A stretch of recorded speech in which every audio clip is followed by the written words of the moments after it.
bastante resumido, es el cáncer pulmonar, ¿no? El cáncer pulmonar es un problema de salud pública a nivel mundial. Si bien no es el cáncer más frecuente, es el que más mata. El cáncer de pulmón solito mata más gente que el de colon, el de mama y el de próstata juntos, sin que este sea el más frecuente. Más o menos, para que tengan una idea, en Estados Unidos, de los 700 y tantos mil casos que se diagnostican anualmente, 600 y tantos mil se van a morir. La sobrevida es muy mala. En promedio no supera más que el 15%, 14-15% a nivel mundial. Y esto se debe a que la mayor parte de los casos llegan con enfermedad avanzada. Bueno, la mnemotecnia para el cáncer de pulmón se van a dar cuenta que es el 85%. 85% mueren antes de los 5 años. 85% se asocian a hábito tabáquico o a la exposición a algún carcinógeno. Sin embargo, ocurre la relación inversa. No el 85% de los fumadores adquieren cáncer de pulmón, y esto tiene una explicación genética que ahora vamos a explicar.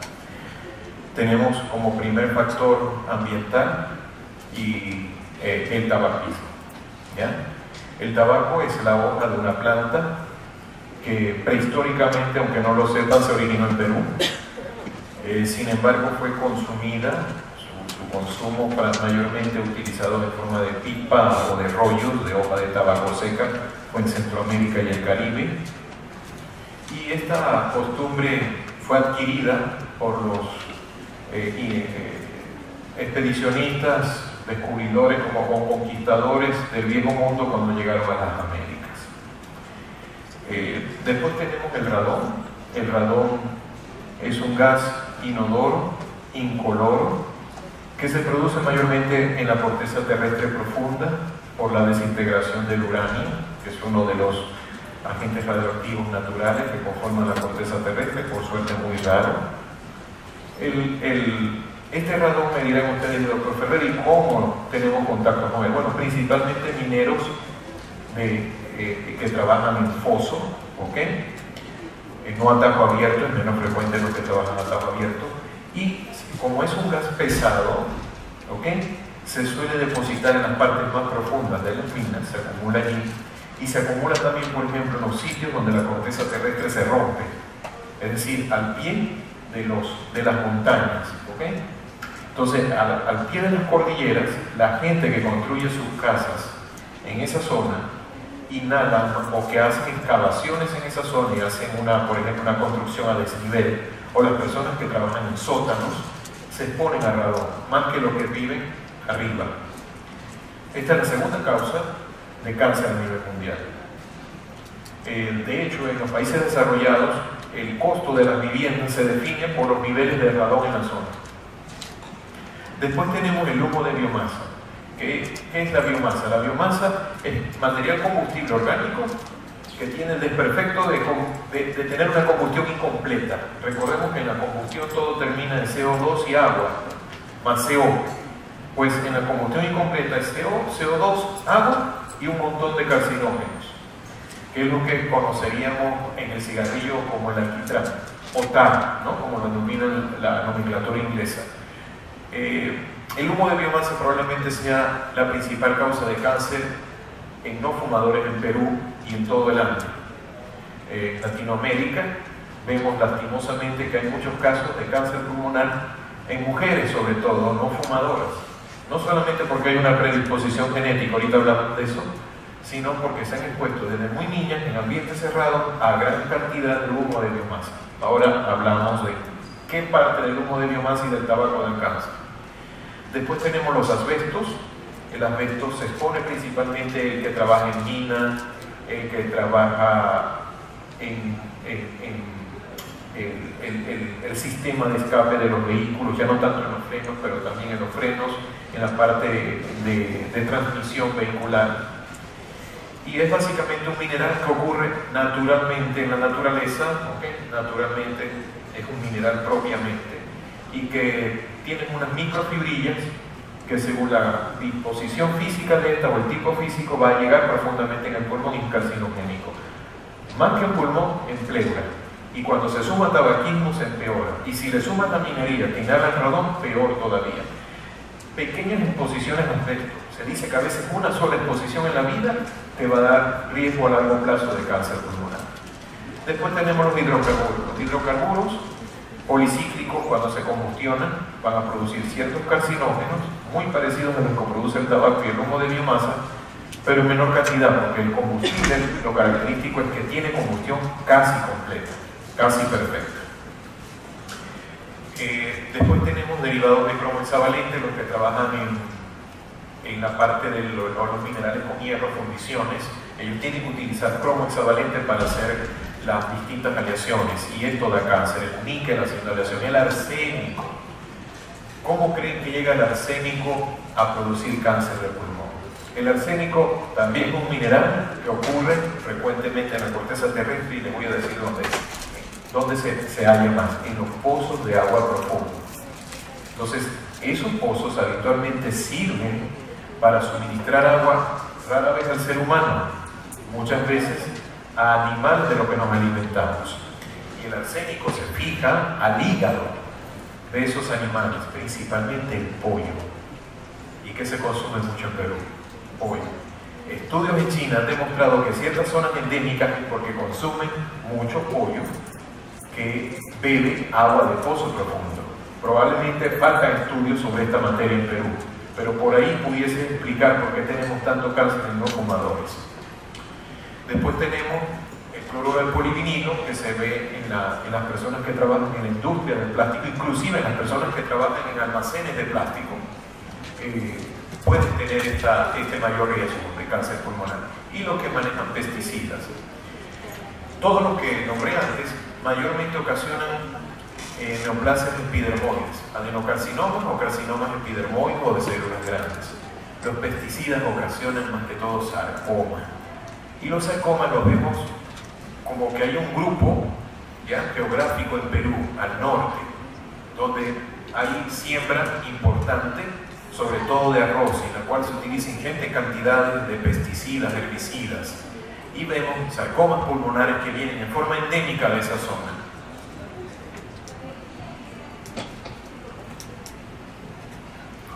Ok, hablemos un poquito el tabaco. El tabaco, el hábito tabáquico es muy difícil de dejar. Menos del 5% de las personas que lo quieren dejar lo logran solos, sin ayuda. Y esto es porque produce una gran dependencia física. Aquí tenemos un estudio SPEC de la fijación, mejor dicho, de la activación cerebral después de inhalar nicotina.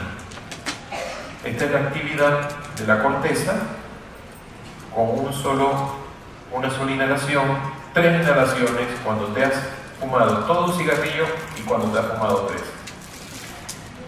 3. Esto se debe a que la nicotina tiene unos receptores, son los receptores nicotínicos, que justamente van a activar el área del placer, de la satisfacción. Y esto lo hacen uniéndose a los receptores nicotínicos segundos después de inhalar. Llegan rápidamente a esta zona antigua del cerebro, que es la zona tegmentaria ventral, que a su vez tiene un fascículo, si mal no recuerdo, fascículo arqueado, no recuerdo ahorita el detalle anatómico, que va a estimular el núcleo accumbens. Este núcleo accumbens es el que va a secretar ingente cantidad de dopamina, sobre todo en su periferia, cuando es estimulado por el área tegmentaria ventral, que ha sido a su vez estimulada por la nicotina.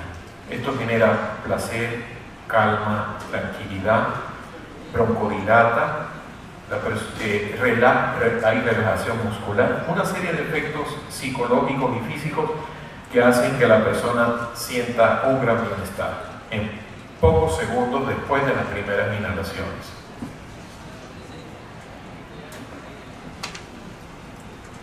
Ok, hablemos del tabaco, del cigarrillo. Si bien la epidemia, fíjense, Osner, no sé si recordarán las famosas pinzas de Osner, los que hayan pasado por cirugía. Osner fue un cirujano pionero y él cuenta que que cuando estaba de interno vio una autopsia por cáncer pulmonar, y era una rareza. Eso era a principios del siglo XX. Pues bien, él 17 años después, 17 años de haber visto su autopsia, vio la segunda autopsia por cáncer pulmonar. Años 18, 19, 1900, por ahí, terminando la Primera Guerra Mundial. Y él decía, esto es una enfermedad rara, rarísima. Pero ¿qué sucede? Yo no sé si ustedes conocen a Guy Pershing. Pershing fue un general de generales, el único después de Washington en tener esta categoría, general de los ejércitos. Pershing luchó en la Primera Guerra Mundial y, bueno, tuvo una vida personal muy trágica, no por tragedia, no por mala conducta, por tragedia personal. Y justamente en esa época se empezaba a introducir la industrialización del tabaco, de pasar del puro o de la pipa, que había que hacer todo un proceso para inhalarlo, para prepararlo. Se vino la industrialización, la máquina que hacía un montón de cigarrillos delgaditos. Y él dijo, algo en plena Primera Guerra Mundial, más que por la ambición de ganar esta guerra, la va a hacer ganar el cigarrillo.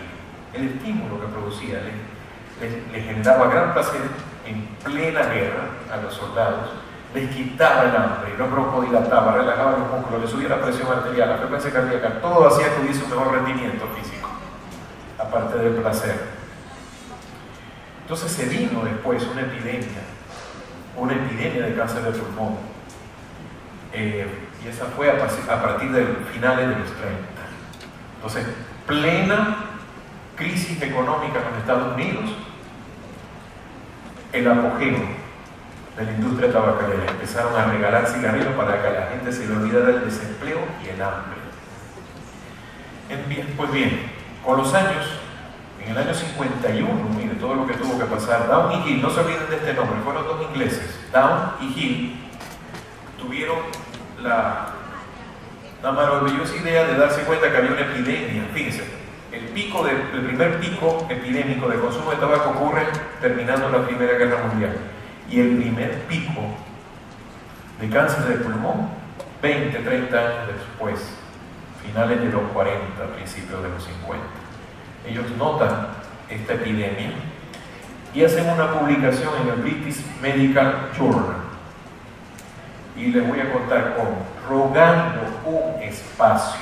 Les dieron un pequeño espacio para publicar los resultados de este gran estudio epidemiológico de media página, cuando el British Medical Journal se permitía publicar trabajos de decenas de páginas. A ellos se les humilló y se les obligó a que todos lo publicaran como un pequeño abstract. Así es el impacto que tuvo la industria tabacalera, el poder que tuvo sobre el gremio médico y la investigación. Pues bien, entonces el cigarrillo, que ha sido la forma como la mayor parte de los enfermos ha adquirido este mal, básicamente produce dos tipos de humo, una corriente central, ¿ya? Una corriente central que se deriva de esta zona de incandescencia. Esta corriente central tiene mayormente casi combustión completa, pero hay un humo secundario que es el que va a fumar el fumador pasivo, en la cual la combustión ha sido más incompleta todavía, y esta a menor efectividad de la combustión, más carcinógenos. Entonces, el que se expone secundariamente no es que tenga más riesgo de cáncer de pulmón que el que se lo fuma directamente, sino que tiene más riesgo, entre 2.5 a 3 veces, el cáncer de pulmón que el que no se expone secundariamente a esta corriente de aire contaminado.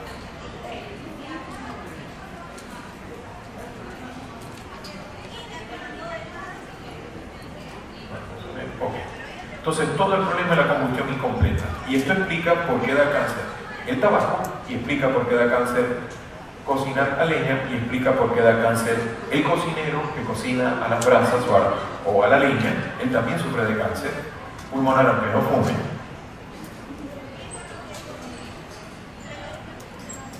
Y es porque se produce este agente, esta pequeña molécula plana, parecida al benceno, se llama benzopireno. ¿Ok? El benzopireno tiene una particularidad: su pequeño tamaño hace que, una vez activado, convertido en otro agente, que digamos se llama epoxibenzopireno, imagínense, es el benzopireno convertido en una resina epoxi, como el tris, se meta entre las bases de ADN, sobre todo interoxidando con la guanina, y a largo plazo estas interacciones, cuando la célula se va a duplicar, comete un error, una mutación puntual, y se presentan las mutaciones y el cáncer pulmonar. Y aquí vengo a por qué algunos fumadores, hablando del cigarrillo, recordemos que no solamente es el cigarrillo, o algunos cocineros, o algunas damas que han cocinado a leña, o se han expuesto a este humo de niña secundariamente, sin querer, sin cocinar.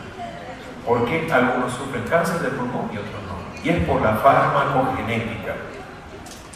Recordemos que hay una familia de metabolizadores hepáticos que se llama la citocromo, la familia de la citocromo P450.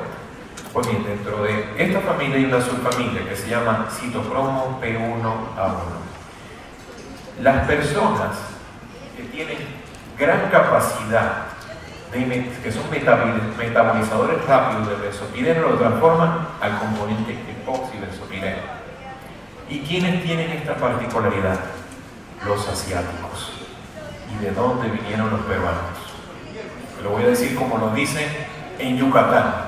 Nosotros venimos, cuando uno le preguntaba a la gente de Yucatán, ¿de dónde vienen ustedes? De allá, de Asia. Ellos están conscientes de que sus genes no son latinoamericanos, no son americanos nativos, que hace decenas o centenas de miles de años cruzaron el Pacífico y llegaron a la península de Yucatán. Lo mismo pasó en Perú. Esos genes asiáticos no han desaparecido. Entonces, hay mucho cáncer de pulmón en no fumadores o fumadores en los asiáticos, y también, por ende, en la gente del Perú que ha heredado esos genes. Esto hace que tengamos más formación de epoxibenzopireno y más mutaciones, con menor exposición. Pero a su vez existe la capacidad de detoxificar, de eliminar este componente epoxibenzopireno, y esto se hace por otra familia, la familia de la enzima glutatión transferasa.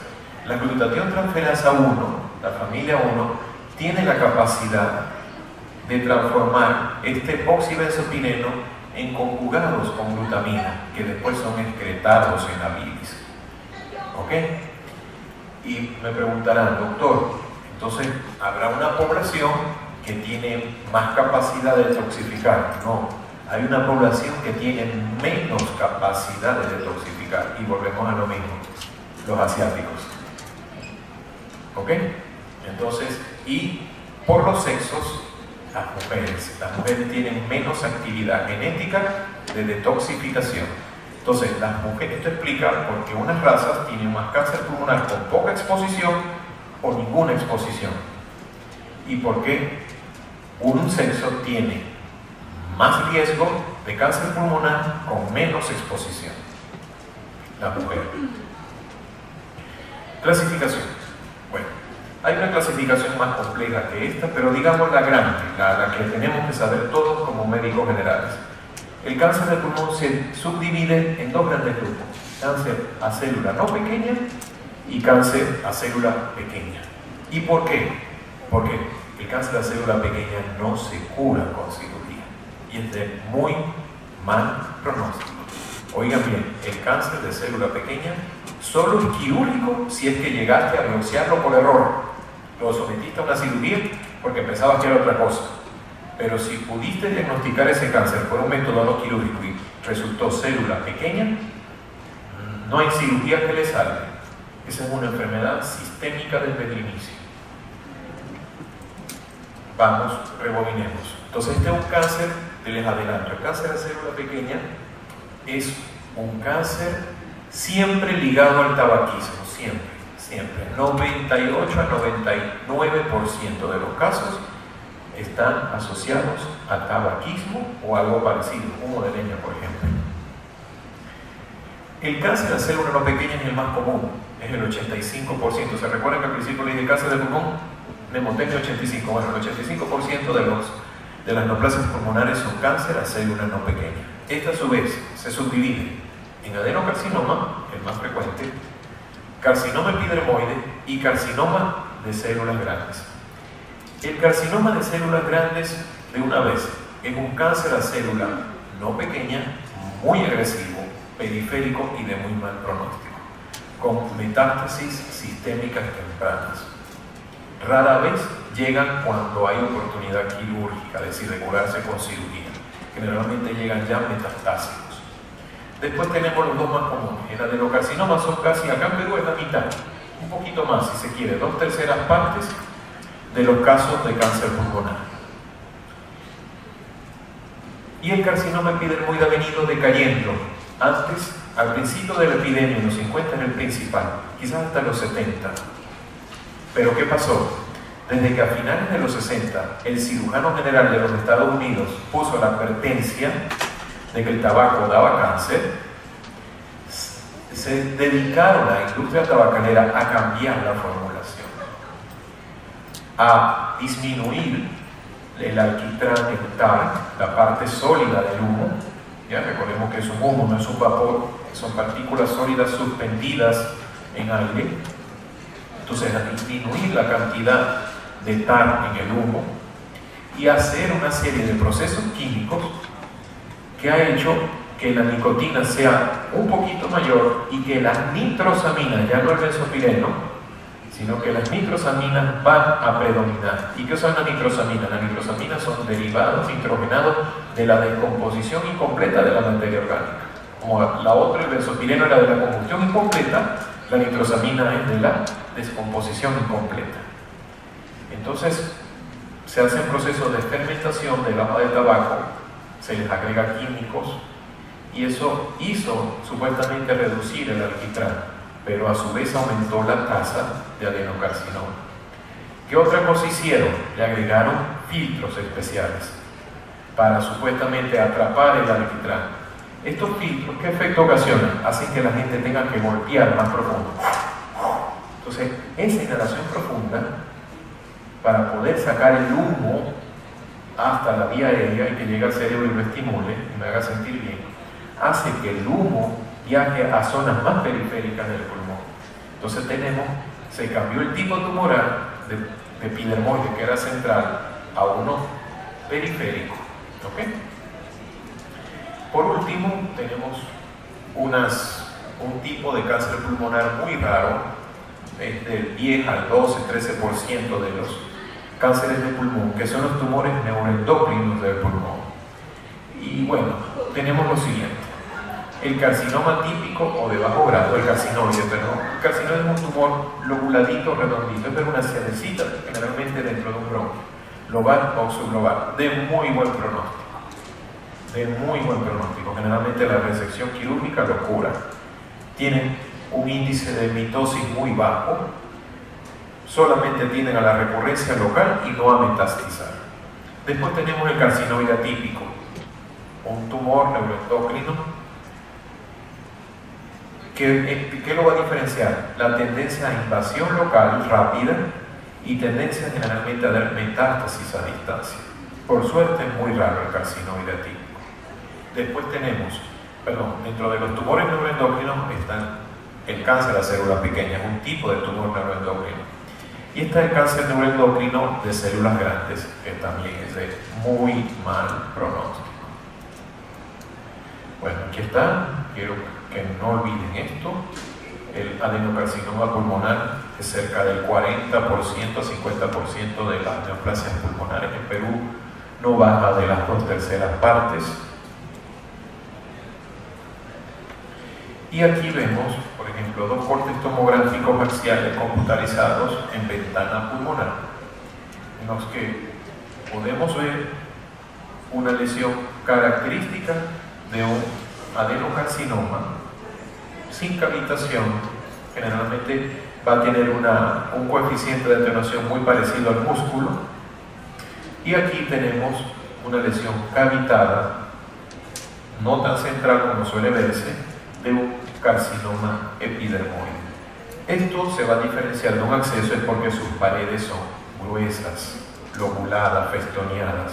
Un absceso sería también una cavidad de más de 3 centímetros que pudiese tener niveles, pero de paredes delgadas.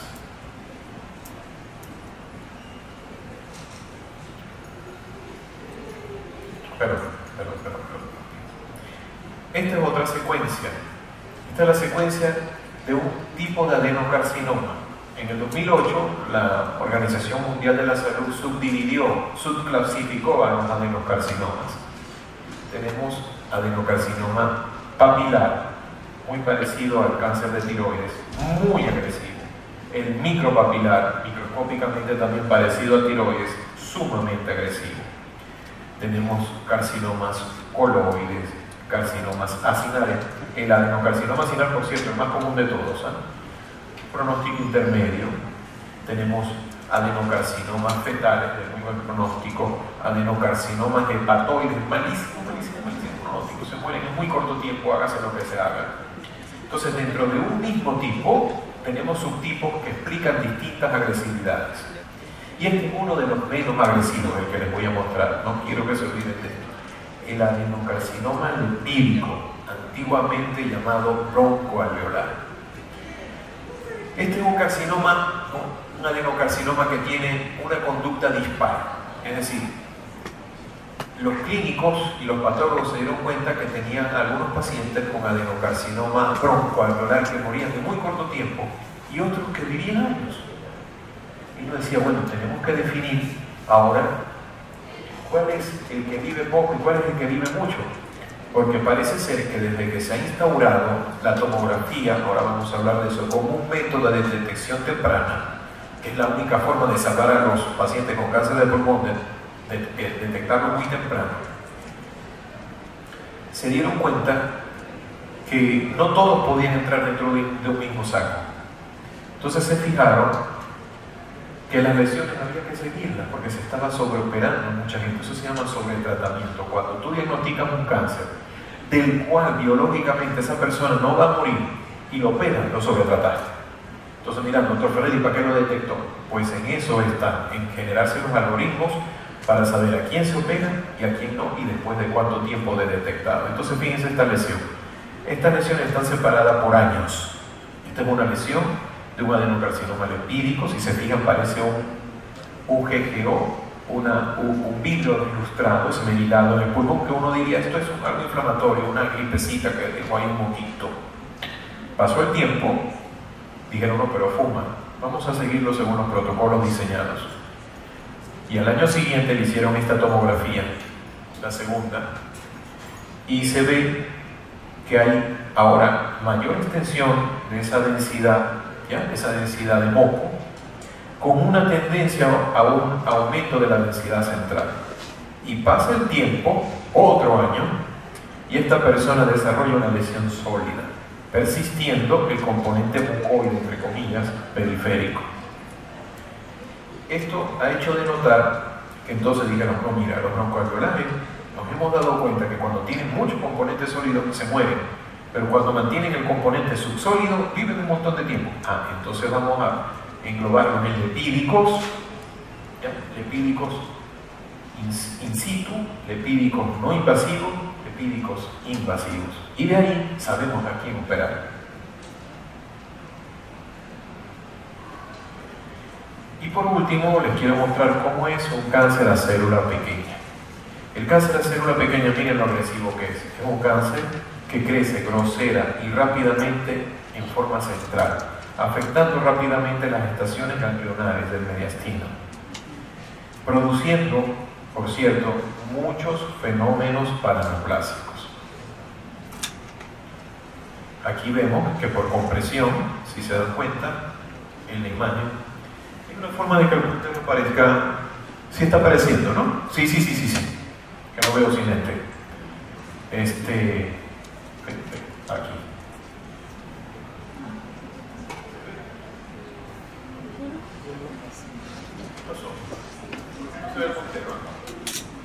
Bueno, miren que al lado de la aorta está la gran lesión tumoral Y si se van en un barrido hacia el extremo izquierdo de la lesión, hay una estructura blanquita.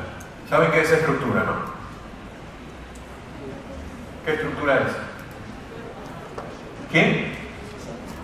La cava superior. Entonces, característicamente, las lesiones del carcinoma, de cáncer de pulmón a células pequeñas suelen ocasionar muy temprano invasiones. Muchas gracias. ¿Cómo camino?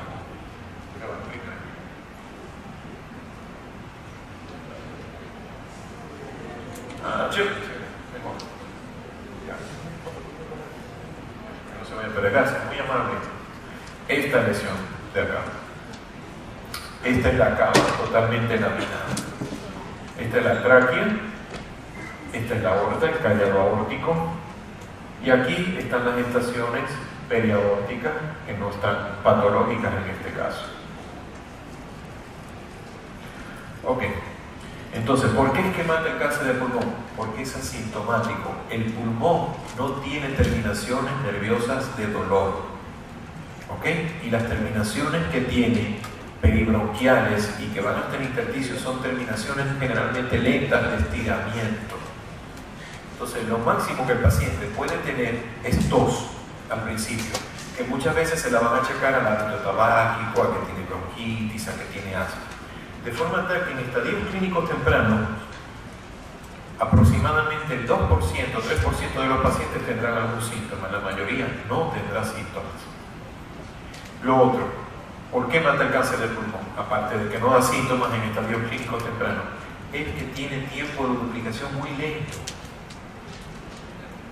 Para que sepan, no sé si ya se lo han explicado, la duplicación de un tumor se da por tamaño. Y como son esferoides, generalmente los tumores son elipsoides, groseramente, un elipsoide o una esfera duplica su tamaño cuando aumenta en un cuarto su diámetro. En un cuarto. Para que eso ocurra, eso es duplicar el tamaño. Para que eso ocurra, en cáncer de pulmón tiene que pasar medio año. El tiempo de duplicación promedio son 144 días. Sobre todo el cáncer de pulmón a célula no pequeña. El cáncer de célula pequeña crece groseramente muy rápido. Vamos a hablar del más frecuente, 85%, el cáncer de pulmón a células no pequeñas. Entonces son tiempos de duplicación larguísimos que dan el chance de que una pequeña lesión interaccione con un vaso, con un linfático y dé metástasis siendo pequeño. Obviamente, a medida que va creciendo este riesgo se va exagerando. Pero podemos tener pacientes llenos de metástasis pulmonares, llenos de metástasis óseas, llenos de metástasis cerebrales con lesiones chicas. Entonces la idea es diagnosticarlo lo más chico posible. Vamos a tener síntomas asociados a la invasión local. Por ejemplo, parálisis de algún nervio, dolor torácico por invasión a la pared torácica, ahí sí va a doler, o cuando hay derrame, por ejemplo. ¿Ya? Invasión a compresión de tráquea o de bronquios principales, una tos exigente la mayor parte del día. ¿Okay? Infiltración del estrecho torácico superior, ahorita vamos a ver las imágenes. Síntomas asociados a las metástasis. Metástasis cerebral, convulsiones, generalmente tónico-clónicas con un paciente sin estos antecedentes, con cefalea intensa, midriasis, ¿ya? Invasión de las metástasis al canal medular, hecho también bastante frecuente y de muy mal pronóstico, con compresión medular y pérdida de fuerza.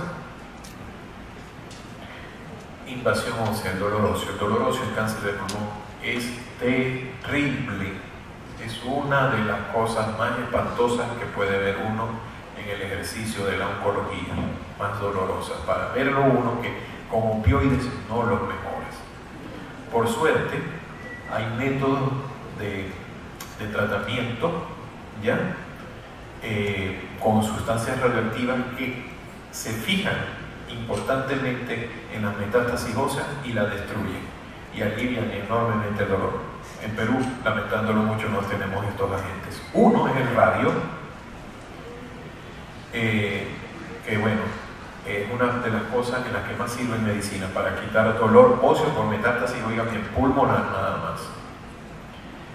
Y síntomas asociados por sustancias hormonales.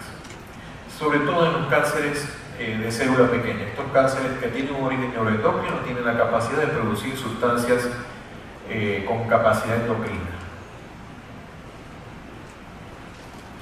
Y así es la hemoptisis del cáncer de pulmón. No es el esputo a chorro, a tacita, a cucharadas que tiene el paciente con tuberculosis. Es una tos exigente que se va convirtiendo paulatinamente en productiva, mucoide, con estrías de sangre. Es muy raro el cáncer de pulmón que tiene sangrados, que tiene hemoptisis importante. Y hemoptisis importante vamos a hablar de aquella que es más de 60 cc al día. Entonces son pacientes que van tosiendo hilitos de sangre, hilitos, bastante moco con hilitos de sangre.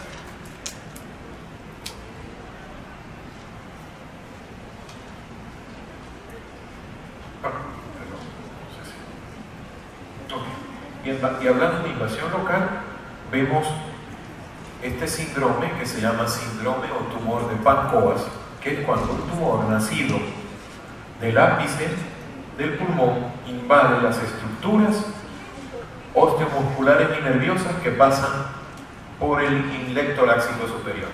Entonces estos son pacientes que van a tener compresión del nervio de la cadena simpática y por lo tanto, ¿qué va a tener? ¿Qué va a tener el paciente? ¿Qué tiene? No, de la compresión de la cadena simpática superior, torácica. ¿Qué va a tener? Midriasis. De ahí viene la inervación del ojo, viene del tórax superior. Entonces va a tener primero midriasis. ¿Ya? Va a tener el párpado un poco caidito, porque lo que inerva, lo que nos mantiene la mirada así, atenta, abierta, es el simpático.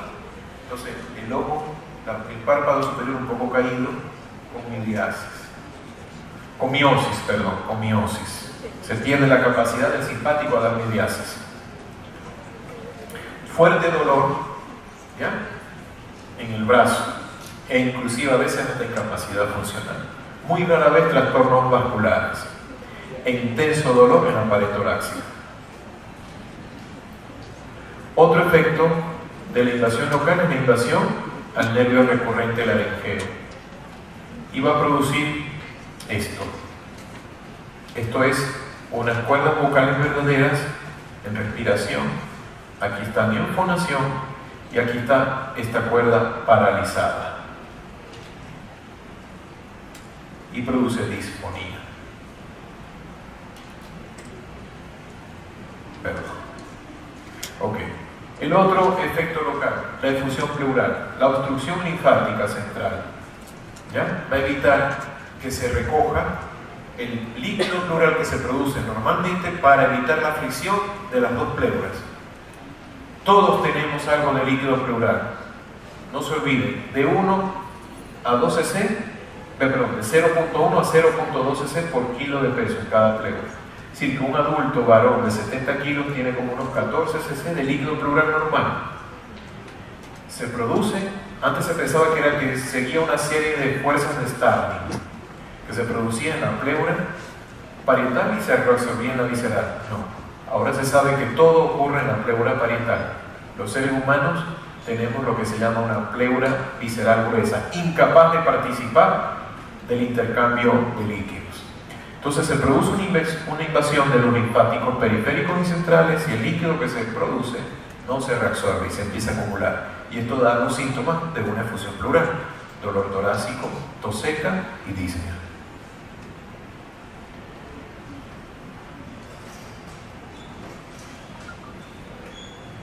Okay. El otro efecto que tenemos por invasión local es el síndrome obstructivo de vena cava superior.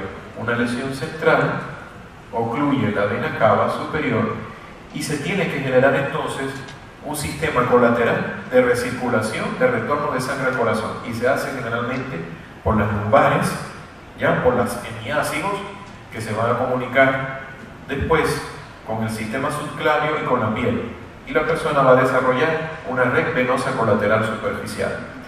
Es muy triste porque a estos pacientes se les edematiza, se produce lo que se llama un edema esclavina. ¿Saben qué es la esclavina, no? La esclavina es una prenda definida así en Europa, que cubría solamente la parte superior del cuerpo, que usaban los caballeros, ¿ya? De la tetilla para arriba, y te cubría la cara. Entonces se produce un edema en toda esta zona, brazos, cuello, cara. Es una emergencia relativa. Entre los tristes efectos sistémicos, produce caquexia. 3 cánceres producen gran caquexia. Es decir, que el paciente puede comer y no va a engordar, ¿ya? Porque no es una baja de peso, ¿ya? Y del músculo esquelético y de las grasas por falta de ingesta. Es un cambio en el metabolismo. Y son 3: pulmón, próstata y páncreas. Aunque el paciente coma, no engorda.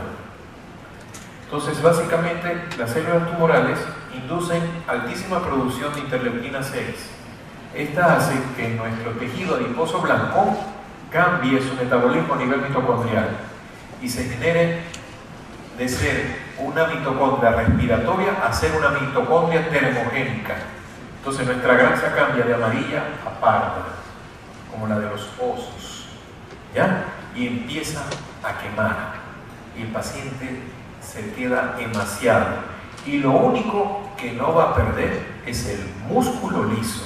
Por eso se pueden hacer cirugías viscerales en los pacientes con cáncer del pulmón sin problema, pero se pierde toda la proteína del músculo, se produce una sarcopenia y de paso se produce otra cosa, una sarcopenia cardíaca, ¿ok? Entonces estos pacientes, muchos mueren sin que eso sea lo relevante de falla cardíaca.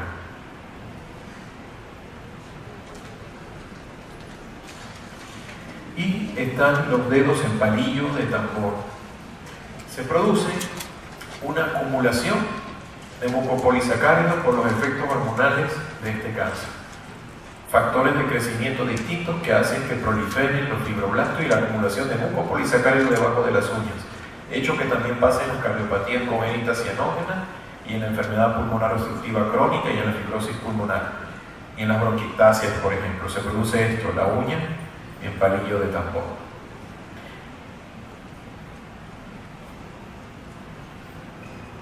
Entonces, dentro de los síndromes paraneoplásicos así bien detalladitos, tenemos el Cushing, ¿ya? Que es de muy mal pronóstico, se ve en cáncer de pulmón a célula pequeña, perdón, aquí he dejado ginecomastia, disculpen el error, que se asocia al cáncer de pulmón a célula pequeña. Hace poco vi un chico, mucha lástima me dio, bien, una ginecomastia marcada por un cáncer de pulmón a célula pequeña. Hipercalcemia, se asocia a carcinoma escamoso. Síndrome de secreción inadecuada de hormona antidiurética, no tienen idea de lo difícil que es tratarlo. Uno les da y les da y les da sodio y sodio y sodio y sodio y siempre están en hiponatremia, terrible. Y le ponen y el paciente siempre adormecido, flácido. El síndrome de Eaton-Lambert, que es un síndrome neurológico parecido a la miastenia gravis, con una diferencia. La miastenia gravis, tú te levantas pilas, enérgico, con fuerza muscular, y se va disminuyendo en el transcurso del día. En el Eaton-Lambert pasa al revés. El paciente se levanta flácido, con poca fuerza muscular, y va mejorando a medida que intentan los movimientos. No afecta el pronóstico, por cierto. La osteoartropatía pulmonar hipertrófica. Generalmente la da el adenocarcinoma de pulmón, la subdiagnosticamos porque no la buscamos. ¿Y en qué consiste? Básicamente lo que ocurre, como pasaba en los dedos, acumulación de mucopolisacáridos y fibroblastos debajo del lecho unguial, esto ocurre también en las tibias. Entonces el paciente se queja que le duele, doctor, me duelen los huesos de las piernas. La mejor forma de diagnóstico es una gamografía ósea. Y no es infiltración tumoral, es paraneoplásica. Neuropatías periféricas, polimiositis, síndrome de diarrea, más raros, ¿no? Los más comunes van a ver en la práctica clínica, al que le guste la oncología, va a ver el síndrome de secreción inadecuada de hormona antidiurética, es sumamente común, y van a ver mucho hipercalcemia y la hipertrofia, la osteohipertrofia pulmonar. Van a ver muchos pacientes quejándose de dolor en las piernas. Bueno, ¿cómo llegar al diagnóstico? En oncología tenemos el siguiente concepto, de que hay que ir de menos a más, es decir, de la prueba que sea menos invasiva a la más invasiva. Con el advenimiento de las técnicas de diagnóstico y pronósticos moleculares, ahora eso está cambiando un poco. A pesar de que se sigue insistiendo en que sea menos invasiva, ahora necesitamos más muestra. La técnica que obtenga la mayor muestra posible. Bueno, la prueba diagnóstica principal, la más sencilla, es una fibrobroncoscopía, que es la endoscopía de la vía aérea, empezando por nariz o por boca. Se hace en un ambiente de cirugía menor, generalmente con anestesia local. Yo uso sedación, yo mismo administro la sedación a mis pacientes, vengo de esa escuela. Hay otros que no les gusta la sedación porque les da temor. Básicamente es una hipnosis, lo que uno busca que el paciente no recuerde lo desagradable que es esa vaina. Eso es horrible. El paciente, imagínense meterle un tubo a uno directamente a la tráquea. Entonces uno lo que quiere es que el paciente no se acuerde de lo feo que fue. No hay una diferencia significativa entre hacerla con sedación o sin sedación desde el punto de vista técnico para uno. Las dos veces el paciente saltó, lloró, pataleó, pero en una no se acuerda de lo que pasó y te da las gracias. Le dice, gracias doctor, no sentí nada. Y en la otra, doctor, más nunca me vuelvo a hacer esto. Entonces es una endoscopía con aplicación de anestesia tópica en la boca. Pasas las cuerdas vocales, te introduces la tráquea y de ahí en el árbol bronquial vas a buscar la zona donde vas a tomar lesión. Y eso se hace para lesiones que tengan ubicación endobronquial, que actualmente no son muchas. Cuando predominaba el epidermoide, antes de los 70 sí, pero de los 80 para acá predomina el adenocarcinoma. Y recuerden que estos son lesiones periféricas que no se expresan endobronquialmente. Entonces, un broncoscopio de adulto te llega hasta la 6ª generación de bronquios y tenemos de 17 a 19 generaciones. ¿Y dónde va a estar el cáncer de pulmón? En las últimas generaciones bronquiales. Entonces, rara vez tenemos la posibilidad de que con una endoscopia lleguemos al tumor. Pero bueno, esto es un tumor que está central justo después de la bifurcación traqueal en el bronquio principal izquierdo. Ahí, digamos que la tecnología ha otorgado algunas mejoras a la broncoscopía. Entonces, hay lo que se llama navegación electromagnética. En la navegación electromagnética lo que hace es que el paciente se pone en un sistema tomográfico computarizado que va a buscar unas coordenadas y va a poner un punto de referencia, un punto de reparo para unas coordenadas en un sistema magnético de GPS. Entonces yo después me introduzco con un broncoscopio por la técnica habitual que molesta, etc. Pero este broncoscopio tiene un aditamento que es un magneto que yo en un arco ya me va a decir cuando me estoy acercando a la zona del tumor, aunque esté extrabronquial, está por fuera del bronquio, me dice, ya llegaste. Uno dice, wow, ya llegué. Sí, ¿ahora qué hago? Toma muestra acá, toma muestra ahí. Pero cada kit de eso cuesta $1.200 y es descartable. Entonces, en medicina, yo siempre he dicho, es relación costo-beneficio. ¿Cuánta gente o cuántas instituciones podrán pagar los $1.200 para cada paciente para un diagnóstico de muestra mínima? Después tenemos, entonces ya hemos visto, la fibrobroncoscopía es una técnica diagnóstica que no es aplicable a todos los pacientes, solamente a algunos. Recordemos que los tumores centrales nada más nos quedan dos, el de célula pequeña y del célula no pequeña el epidermoide. Ya el epidermoide es raro y el de célula pequeña entre los dos no son ni el 30%. ¿Ya? 30% a lo sumo. Entonces dice, uno de cada 3 pacientes puede ser que se beneficie de esta técnica. Vamos a otra prueba que hacemos muchísimo. Es barata, lo que requiere es un tomógrafo, no tiene que ser de última generación y tiene una sensibilidad muy parecida. ¿Se recuerdan la mnemotecnia? 85. A todo contesten 85% y van a salir bien. Sensibilidad de esto, 85%. Puede ser que en un centro de alta capacidad, de alta expertise, por ejemplo, en neoplásicas, esto se acerca un poquito más del 85%, pero es porque estamos viendo puro cáncer y estamos varios practicando y dale, 3 veces a la semana, VIPA, que se llama biopsia intratorácica por aspiración. Entonces, en este caso no es por aspiración, es una cortante y básicamente lo que se hace es que el paciente lo metes al tomógrafo, ubicas la lesión, le dices al técnico en qué corte está la lesión. Doctor, está en la posición 325. Ubica al paciente en la posición 325, le damos un teclado 325. La mesa se mueve hacia esa posición y en eso sale un haz de rayos X, de láser, de ese que utilizamos de yodo, el rojo. Y me dice dónde voy a hincar al paciente. Ahí aplico anestesia local en los tejidos superficiales, porque recuérdense que el pulmón no duele, piel, no aplico nada en el subcutáneo porque el subcutáneo no duele, fascia, intercostal, pleura, no gastan más de 2 o 3 cc, y uno dice, ok, ya estoy acá, introduce la aguja hasta el tumor. Desventaja, ¿qué hacen ustedes si pican al pulmón con una aguja? ¿Qué sucede? ¿Qué sucede?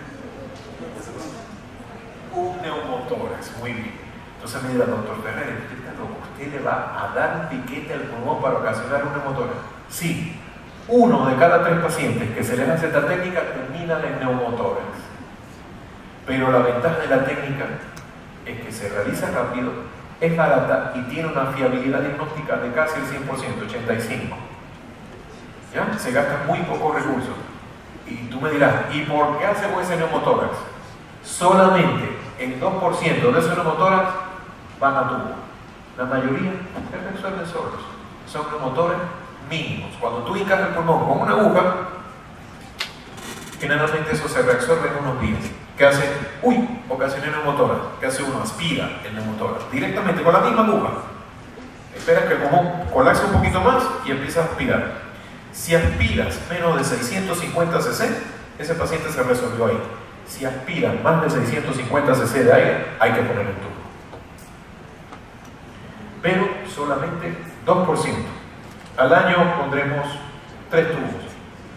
No quiere decir que 3 pacientes hicieron neumotórax, no, al año hicieron neumotórax 300, pero solamente pusimos 3 tubos.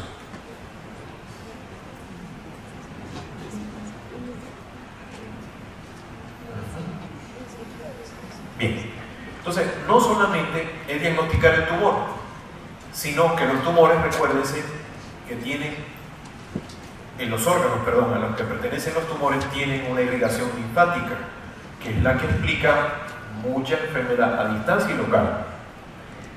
Entonces tú tienes que biopsiar los ganglios cuando estos aparecen anómalos en el estudio de esta viaje, que es la tomografía. Entonces, una manera de llegar a algunas de las estaciones ganglionares que están en el mediastino es a través de una técnica que se llama mediastinoscopía. Y esto se hace con un mediastinoscopio de Carlens, que es un laringoscopio modificado.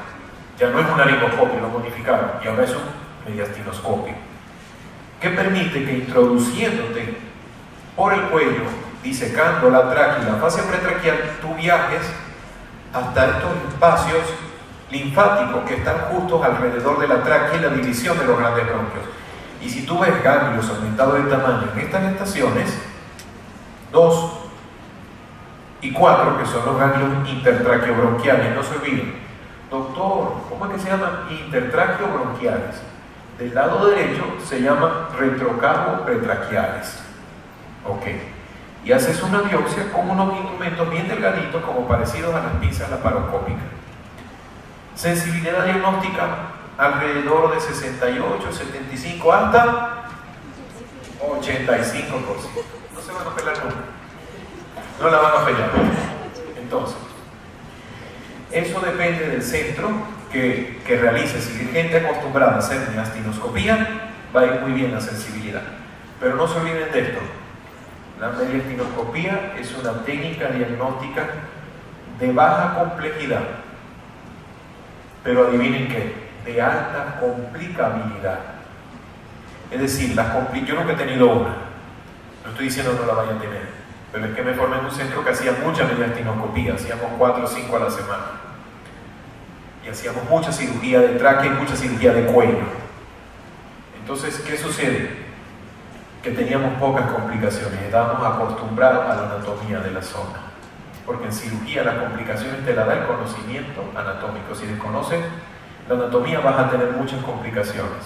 Entonces esto es un área en la que tienes al fondo la arteria pulmonar, en la que tienes arriba el tronco venoso, la vena innominada, en la que tienes atrás la tráquea, en la que tienes a la derecha la ácidos y en la que tienes a la izquierda la aorta. Si te equivocas, ¿qué haces? ¿A quién pulsaste? ¿A quién mordiste? ¿A la aorta? ¿A la pulmonar? ¿A la ácidos? ¿Ya? ¿O a la innominada? Son todas complicaciones letales. Por cada arteria pulmonar pasan 4 litros de sangre por minuto. Es decir, que si muerdes por error a la pulmonar, el paciente se desangra en 2 minutos. Solamente he visto un accidente en mi vida. Fue la vena innominada, y menos mal que fue la vena innominada, que no tiene tanto flujo. Y fue una paciente joven por linfoma, que no teníamos en esa oportunidad tomógrafo en mi hospital, y decidimos hacer una mediastinoscopía. Yo estaba con un compañero auxiliándolo. Entonces, como estas son lesiones vasculares letales, que se puede morir el paciente en 2 minutos, tú tienes que tener colgado y preparado un esternótomo, porque no te va a dar tiempo a armarlo si ocurre un sangrado cataclísmico. Tienes que estar preparado y nada más que usar. ¿Ya? Porque tienes 2 a 3 minutos para que el paciente no se te muera. Por suerte esta chica no se nos murió, porque fue la vena innominada. Pero nunca se me va a olvidar, porque yo estaba armando el esternótomo, yo estaba de segundo ayudante, ni siquiera de primero, y mi R superior da un mordisco, ¡pum! Y él dice, uy, ha sangrado bastante, porque esto sangra. Aquí no tienes como cohibir sangrado, simplemente vas quitando pedazos de ganglio, vas mordiendo pedazos de ganglio, y el ganglio para de sangrar al ratito, hace su coágulo y ya, porque tiene muy baja vascularización. Pero yo veía que era que salía sangre a borbotones. Y yo le digo, Rolo, eso es más que un mordisquito de un ganglio. No, tranquilo, voy a meter gasa. Cuando salió el chorro hacía como una fuente así. Obviamente terminó en esternotomía, por suerte fue la innominada. Entonces, no se olviden, cirugía de baja complejidad, pero de alta complicabilidad. Lo otro, con el advenimiento de las técnicas endoscópicas operatorias, está la videotoracoscopía. A nivel mundial está en boga la video uniportal, es decir, en la que se hace un solo puerto, afectando una sola metámera, un solo nervio intercostal. Y esto nos permite hacer bastante buenos diagnósticos, sobre todo de lesiones periféricas grandes o de ganglios mediastinales. Esto es lo que se llama BANGLA, ¿no? Disección ganglionar o biopsia ganglionar auxiliada por video. Ahora se hacen pequeños cortes, generalmente un poco más alto de lo que dice acá, 4º o 5º espacio, en el espacio intercostal anterior, porque los posteriores son muy estrechos. Entonces necesitamos un espacio que esté abierto naturalmente. Y aquí en el anterior. Cuando las toracotomías las hacemos por detrás, porque el espacio intercostal está abierto por delante, pero es rígido, es fijo, ya no se abre más.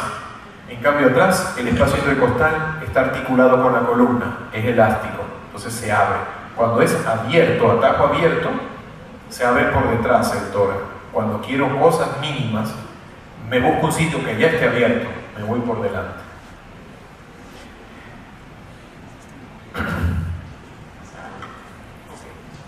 Bueno, los métodos de esta diálisis, les quiero empezar diciendo esto: la resonancia no sirve, no piden resonancia para pulmón. ¿Ya? ¿La resonancia en qué se basa? ¿En qué se basa? ¿En qué se basa, doctor?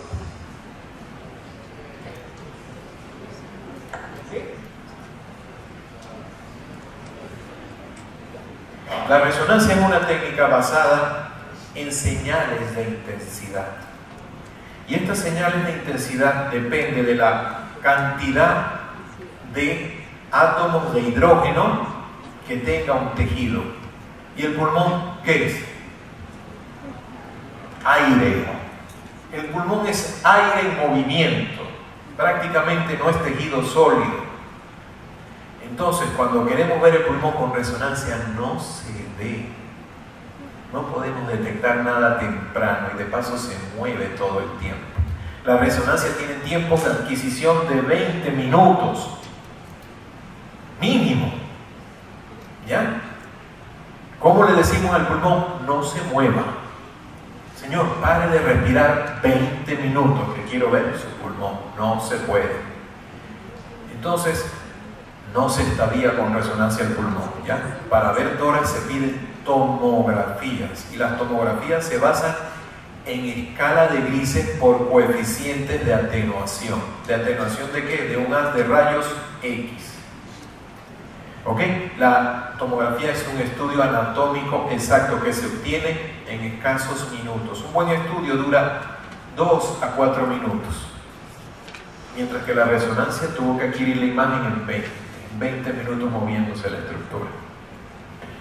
Entonces nos permite ver el tumor principal, nos permite ver el mediastino, nos permite ver esta metástasis hepática, suprarrenal, discúlpenme, y nos permite ver esta metástasis hepática. Una tomografía torácica tiene que permitir ver las dos fosas supraclaviculares, el hígado y las dos suprarrenales, porque son los órganos afectados por metástasis, aparte de la columna vertebral.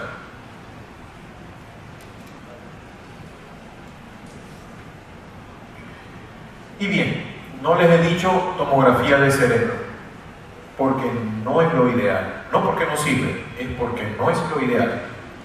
A la izquierda es una tomografía del paciente con resonancia a la derecha. Miren la cantidad de metástasis que se objetivizan con la resonancia. Y miren cómo se veía en la tomografía.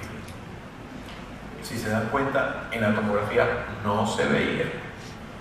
Hay un tipo de afección metastásica del cerebro que se llama metástasis leptomeningia, que en la tomografía no la van a ver nunca.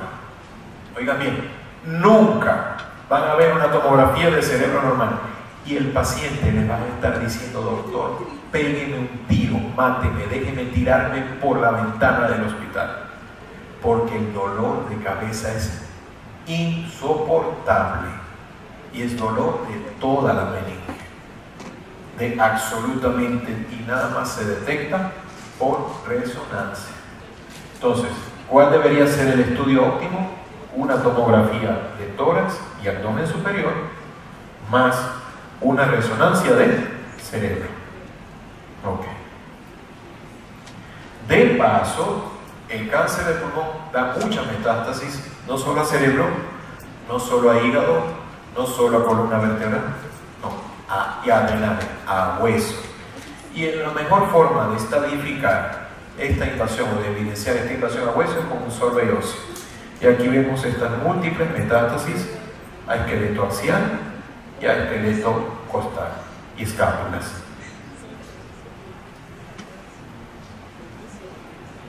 Por último, si tenemos mucha plata, si estamos en Canadá, en Estados Unidos, en Alemania, al paciente no le vamos a pedir tomografía y resonancia. Mejor dicho, sí le vamos a pedir resonancia del cerebro, pero no tomografía.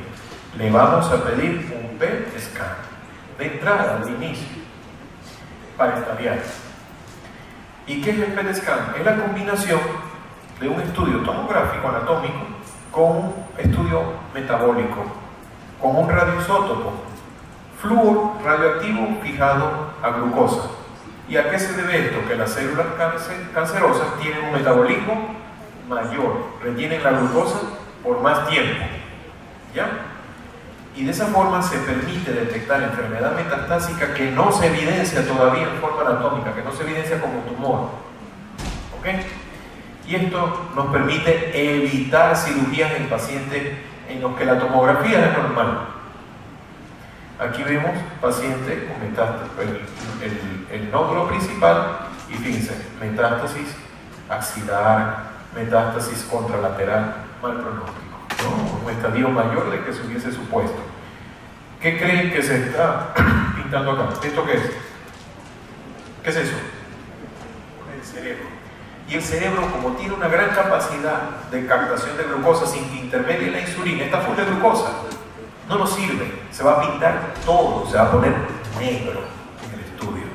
Entonces, para estudiar cerebro, lamentándolo mucho, el PET scan no sirve. Entonces, PET scan no es resonancia. ¿Y qué es esto que está acá? Estas dos pelotitas de acá. ¿Qué creen que es? ¿Ah? las cuerdas vocales. O sea, el músculo que más movemos y que más consume glucosa en el cuerpo son las cuerdas vocales. Entonces ellas también fijan glucosa. ¿Ya? Tiene un índice de captación de glucosa muy alto. Y obviamente es mayor en las mujeres que en los varones. ¿En serio?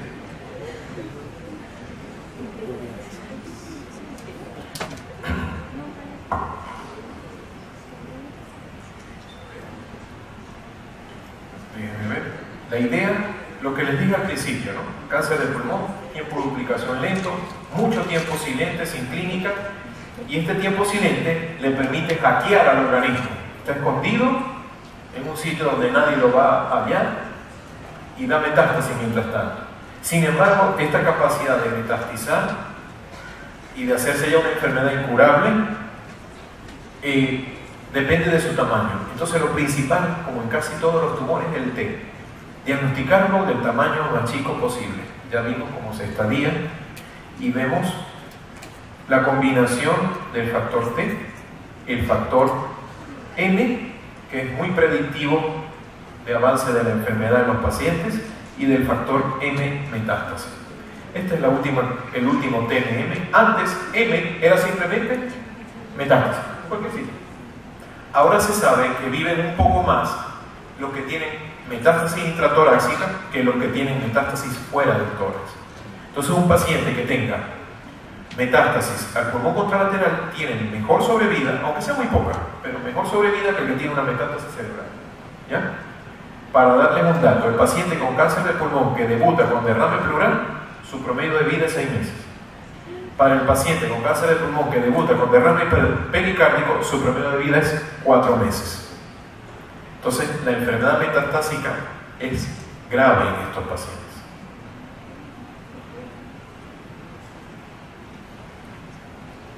Bien, ¿y cómo se va viendo la sobrevida? Miren, estadio clínico 4 no llega ni al 5% a 5 años. Mientras que en el estadio clínico 1A, es decir, lesiones de 1 centímetro, que no tienen ganglios, que no tienen invasión a pleura visceral, buenísimo, buenísimo. 50-60% de los pacientes viven 5 años. Pero cuando ya tú saltas al localmente intermedio, ni siquiera localmente avanzado, que es un tumor localmente avanzado, aquel que no puedes resecar, que no ha dado metástasis, pero que no puedes resecar. Por ejemplo, un 3A y un 3B. Son tumores que invaden la aorta, que invaden la tráquea, que invaden columna vertebral, que invaden groseramente la pleura mediastinal. ¿Ok? No sé si les dije que invaden la cava. Entonces, estos son pacientes que tú no puedes operar. Tú dices, no, pero todavía no tienen una metástasis ni al cerebro, ni a la pleura, ni a la pleural. Pero sin embargo, miren la sobrevida en estos pacientes localmente avanzados, 5% apenas. Y cuando ya dan metástasis, ni siquiera 5%. Entonces, les recalco, la única forma de curar este cáncer es detectarlo chico.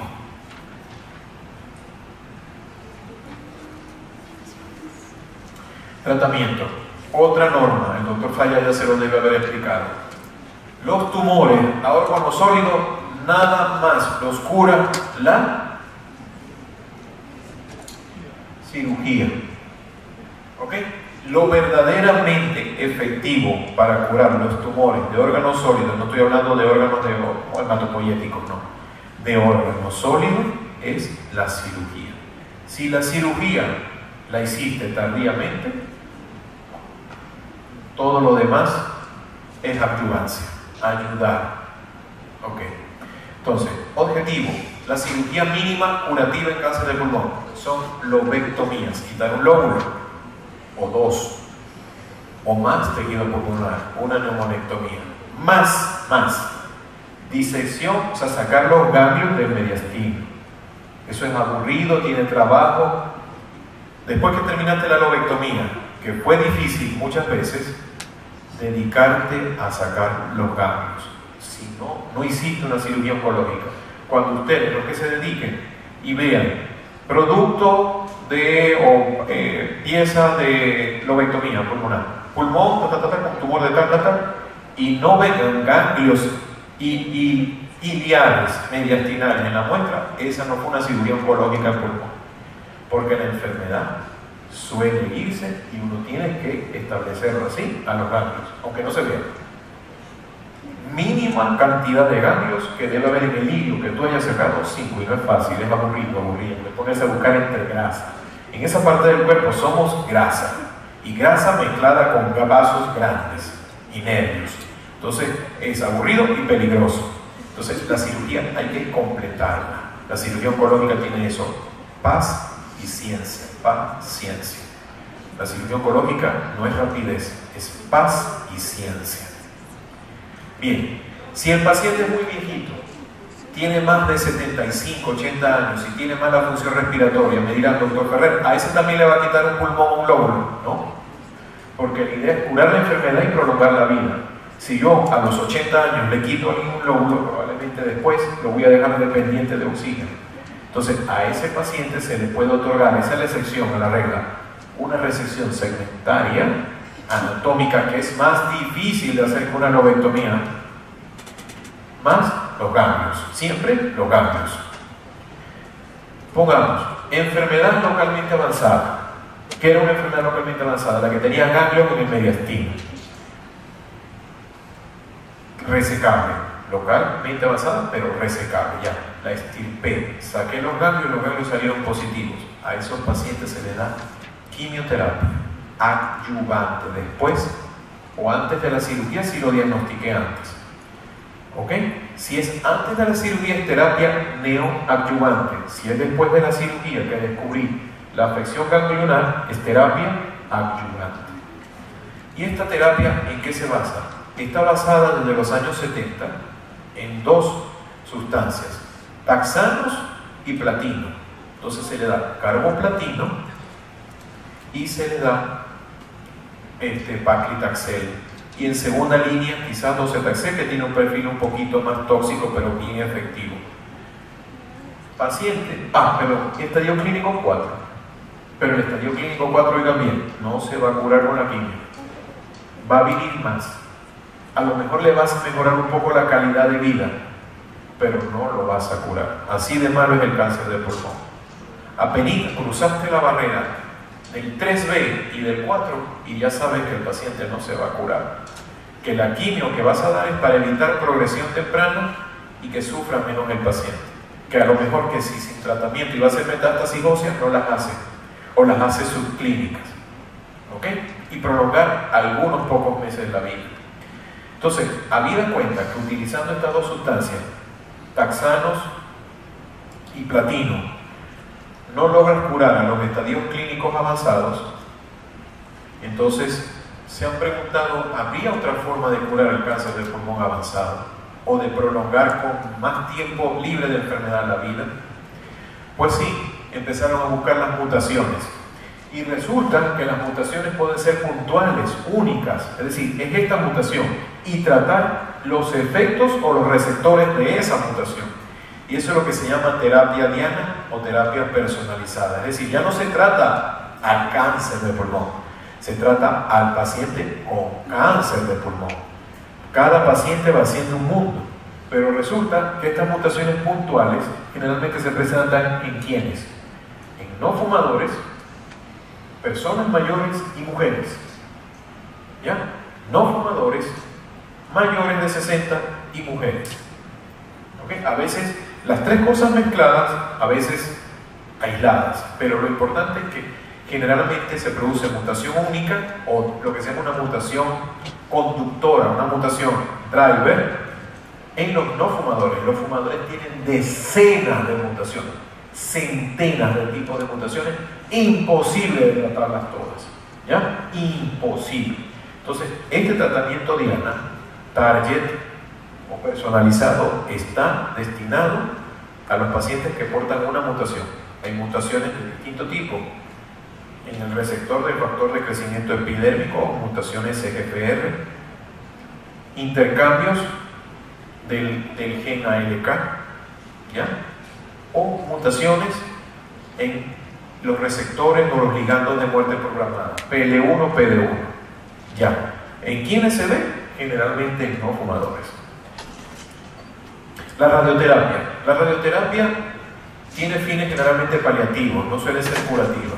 Se utiliza para irradiar el tumor central que está ocasionando síndrome obstructivo de vena cava superior.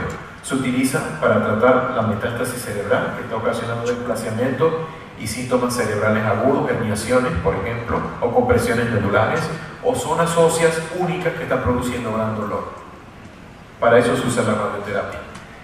En un subgrupo, yo les hablé del paciente ancianito, ¿verdad? De 80, que no lo pueden operar. No, doctor, le va a hacer una cementectomía y cambio. No, es que no me tolera ni eso. La función cardíaca está mal, la función ventilatoria va a quedar pegado a un ventilador, hagamos lo que hagamos, y es un tumor de 1 centímetro, 1.5. Pues esos pacientes se pueden curar con radioterapia. Curar, prolongar la vida. No se ha demostrado curación a largo plazo con esos métodos. Bueno, entonces fíjense, tu caso de hoy día, que vi en el hospital.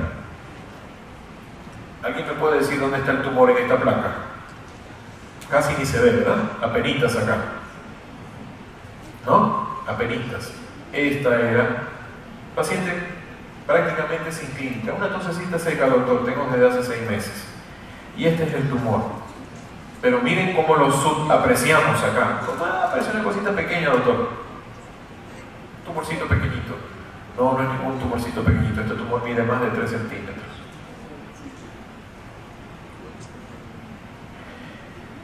En los años, ustedes conocen, han oído hablar de Clínica Mayo, ¿no? Clínica Mayo queda en Rochester, Minnesota. No la conozco personalmente, pero ciertamente es uno de los centros de atención médica más famosos a nivel mundial. Ellos se dedicaron a hacer un proyecto de detección temprana entre los 70 y los 90, que se llamó el Mayo Lung Project. Y en esa época, que no había recién salido la tomografía, dijeron, vamos a hacer una cosa. Si la gente se nos muere porque detectamos este cáncer ya cuando tiene síntomas y avanzado, vamos a buscar una manera de detectarlo temprano. Hagamos el rayos X de cada rato. Entonces, ¿en qué consistió el estudio? Personas mayores de 50 con factores de riesgo, generalmente fumadores o infumadores, y se les hacía rayos X de tórax cada 3 meses. Más citología de esputo espontáneo. Todos saben. Ya. Y al otro grupo, porque tuvieron que comparar con alguien, le dijeron, ¿sabe qué? Vamos a ocultar una rayos X anual, 0 esputo. La lógica era que al grupo de intervención, al finalizar el estudio, tuviese menos mortalidad por cáncer de pulmón.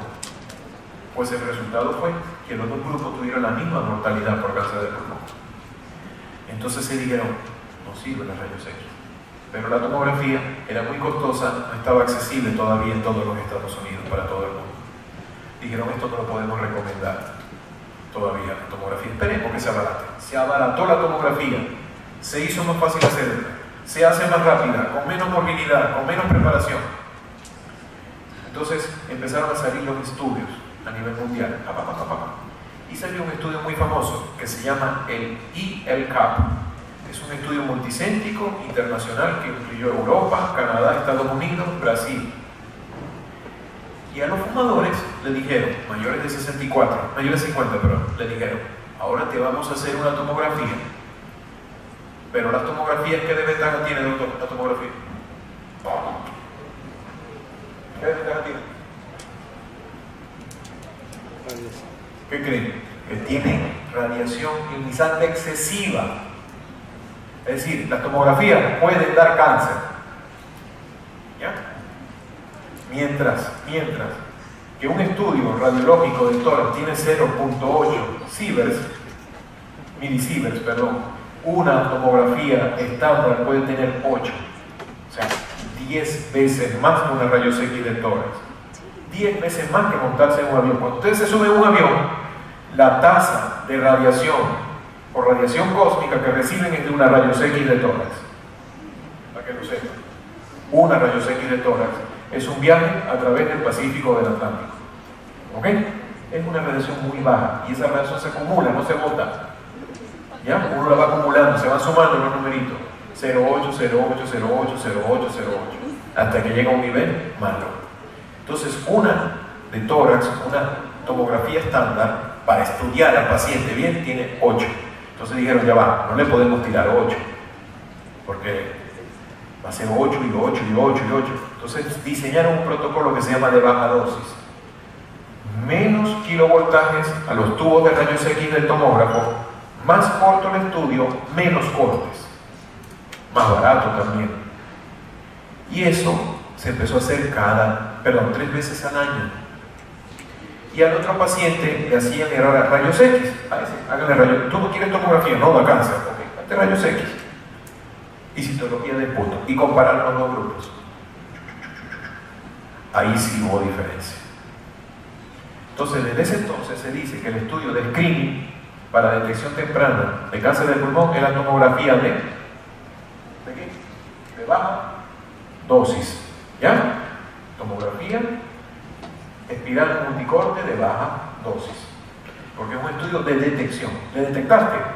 Hagamos una prueba de mayor calidad. Una tomografía estándar, convencional, con mayor dosis, corte más delgado, más tiempo.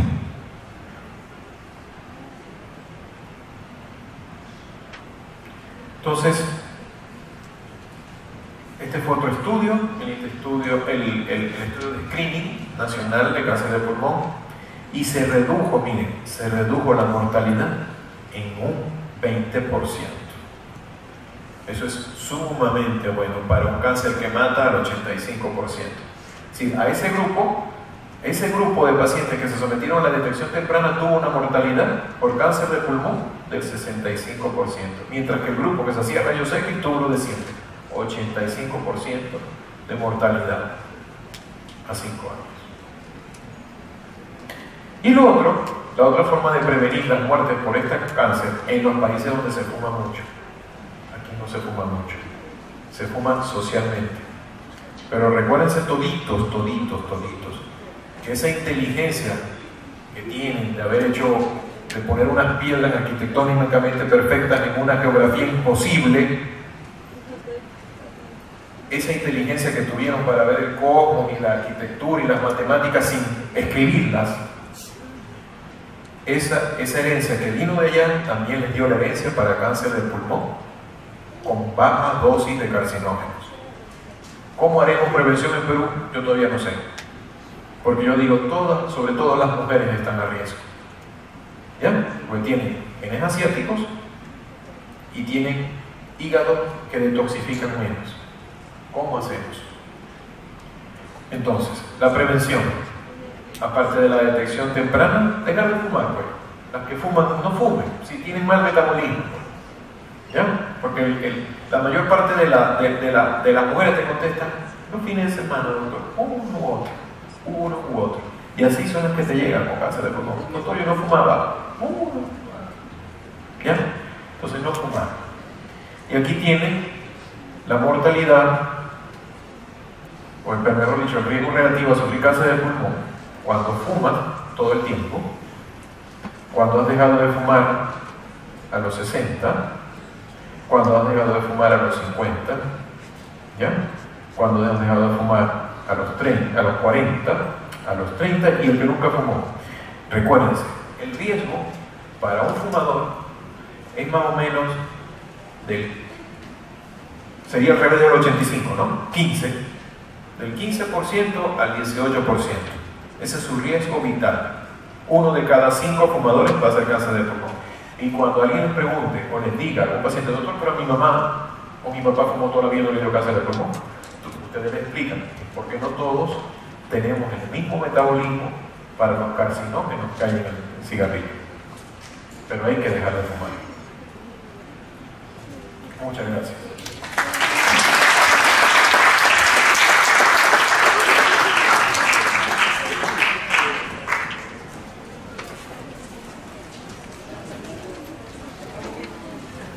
Aarón. Espérate, doctor, voy a...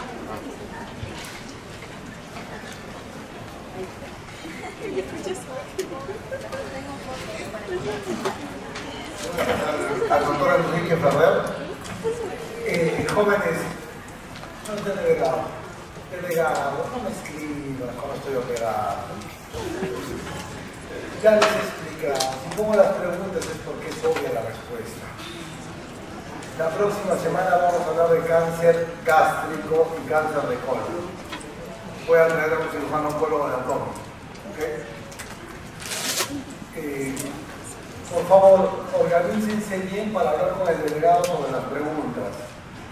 Tampoco es que uno va a poner pues, en exposición todas las preguntas. Hay cositas pues, que tiene que aprender y leer, ¿no? Por ejemplo, la dermatoscopía. Yo les expliqué eso en la primera clase. ¿No se acuerdan? Yo les dije, para el diagnóstico de cáncer de piel ahora se utiliza la dermatoscopía.